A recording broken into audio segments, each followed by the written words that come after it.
Okay, week 8 of my jump rope journey. I'm still practicing the Mick, the wrist pop method, and I think I had a breakthrough on it because, so in my previous videos, you'll see that I talked about, you know how you do the bell, the spin, you know, those are the first steps to building your way up to the Mick. Well, when you do it horizontally, it's a really big wrist action, stirring a bowl, but then when you bring it up more vertically, it's like a stiffer wrist action like this.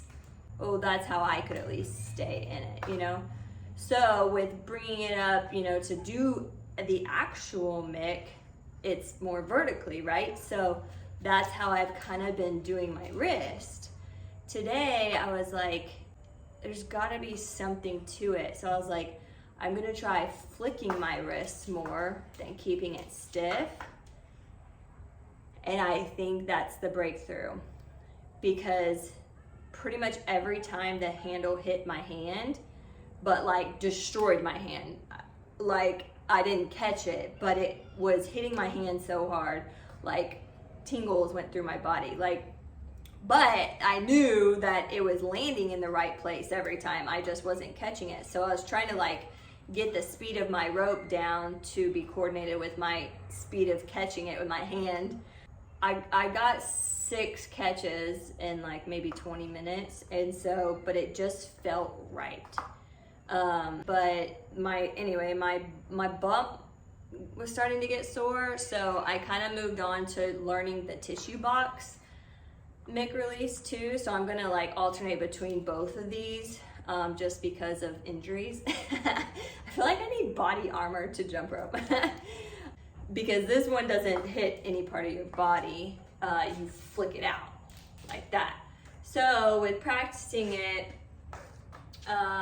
basically like you jump and then, not twice, then you bring the rope over here, flick this up and forward, while this one's going flick, flick, right? So this one just gets it up and moving in the right direction, and then this flick, flick finishes it, basically.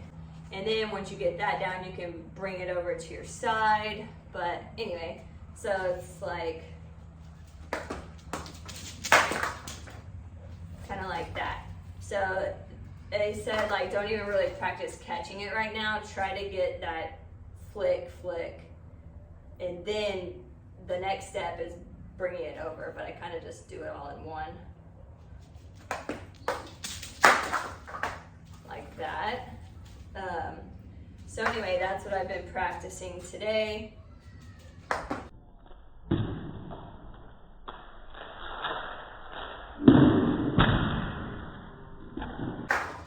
With this new style of the Mick, the tissue box release. Tissue box method. So anyway, I'm gonna keep practicing it, but that's where we're at today. Week 8. Still practicing the Mick. Count it. The Mick release is messing up my handles. They're not broken, they're just getting a little destroyed. Worth it. So this is the second day I switched my wrist action on the wrist pop method, and I still feel good about it. I think that's key. Okay, I'm on day 9 of practicing the Mick release, but I'm on day 2 of practicing the tissue box method. So I'm by no means great at the wrist pop method yet, so I'm like practicing both of them.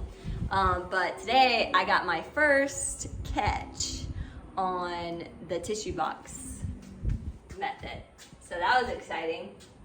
So let's do a few.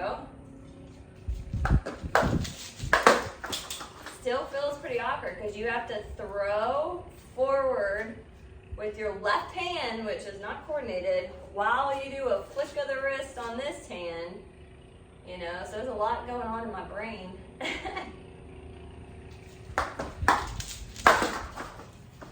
And then you whip it back to your side.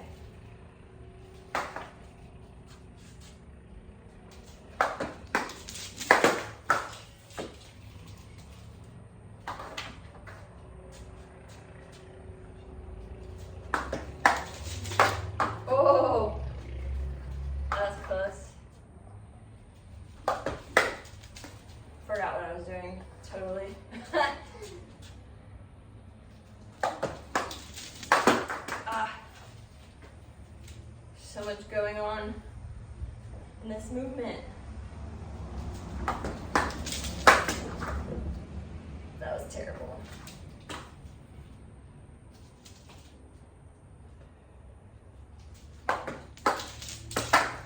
That was terrible too. Okay, so my throw and my wrist action are not lining up.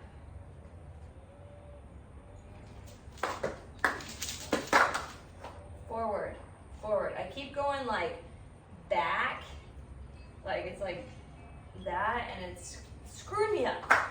So I need to go, so when I bring it over, I need to just go forward and up, forward and up, forward and up. I need to practice that throughout the day, just moving instead of this whole whatever I'm doing. Okay, so over, forward, and up. Okay. Okay, I think I'm gonna wrap up week 8 with this. Today is a pretty exciting day because I learned how to shuffle. I've always wanted to learn how to shuffle, and who would have thought jump rope would have taught me, right? So I was watching this video and it had the running man, and I know how to do the running man, but they're like, just send your high knee backwards and it'll do the shuffle. And I was like, what? So I did that without my rope, and then I did it with my rope, and I'm just super happy. So it's like, so running man's like this, right?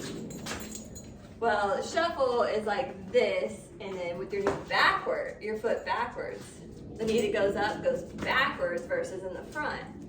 And whatever reason, that's easy. Why couldn't somebody else have taught me that when I wanted to learn the shuffle? Just say, put your front knee backwards. But I get it, because anyway, if it's not related to jump rope, then yeah. Anyway, so here, let me back up. Hey, whoop, whoop, whoop. So then I put it with a jump rope. And I realized that it doesn't really look cool unless you do it, like do the rope really fast. And so I'm still working on that. So this is with it like not really fast. And then I try to speed it up, and then my feet aren't fast enough, so.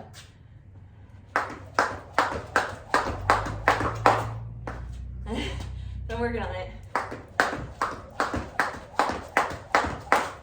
So I can make it look cool, you know what I'm saying?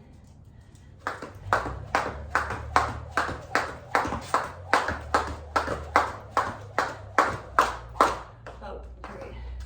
So anyway, finishing up week 8 with that. I did the mic for the mic release for the rest of the week with the wrist pop and the tissue box. And I still don't have both of those down great, but I have the concept.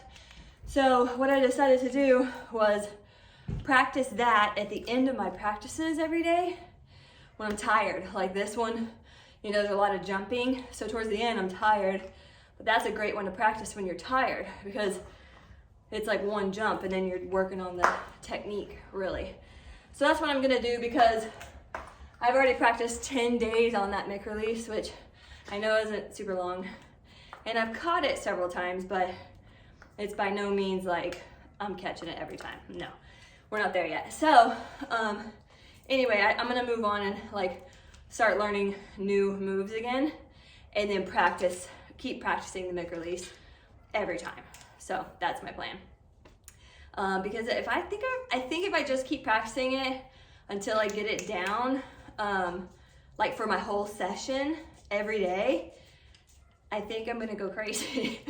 Like it's just rep after rep after rep, which I get it, and I'm willing to put in the work, but I wanna learn other things too, and I feel like it's already taking me 10 days, you know, and this could take me a lot longer. So I'm gonna add it in when I'm tired, and I think that's gonna be perfect. Then my mind won't be so annoyed by not getting it after all those reps, and it'll be a good wind down for me being tired from all the rest of my jumping. So that's my plan, and I'm excited about it. So today was the shuffle. Super fun way to end my week. All right, week 8 of my jump rope journey.